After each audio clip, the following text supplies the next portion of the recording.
Pemirsa, kita akan memasuki kabar nang Panambayan. Pemerintah Kota Banjarmasin merespon keluhan warga mengenai wadah pembuangan ratik sementara yang berada di kawasan pekuburan Muslimin Jalan Malkon Temon, Sungai Jingah, Banjarmasin Utara. Masalah ratik ini kadang hanya menjadi permasalahan pemerintah, tapi permasalahan sabratan orang, sehingga pemerintah kota berusaha menanggulangi masalah ratik tersebut.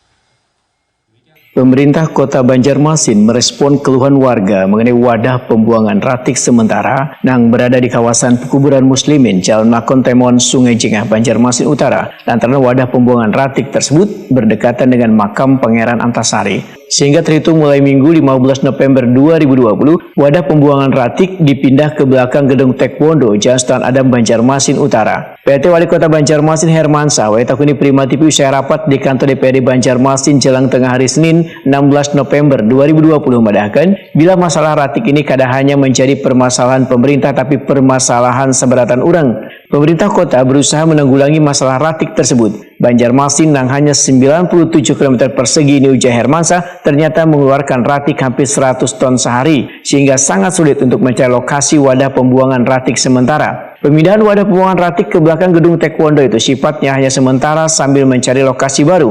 Menurut Hermansyah, terjadi penumpukan ratik di wadah pembuangan ratik sementara di Malkon Temon tersebut lantaran menampung ratik di beberapa kelurahan di Banjarmasin. Hermansyah berharap pembangunan atau keberadaan wadah pembuangan ratik sementara ini mendapat dukungan dari warga agar permasalahan ratik di Kota Seribu Sungai ini bisa terselesaikan dengan baik.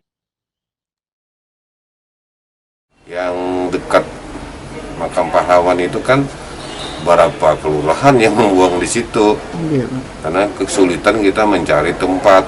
Nah, ada tempat tapi kecil, kadang-kadang kan warga protes juga di situ kan. Nah, inilah menjadi kendala bagi kita semua, dan mudah-mudahan ini juga nanti kita membangun TPS ini kan mendapat dukungan seluruh warga dan demi kesehatan kita semua lah. Sampai ini problemnya bukan hanya pemerintah tapi juga bersama-sama dengan masyarakat, rakyat, khususnya Kota Banjarmasin.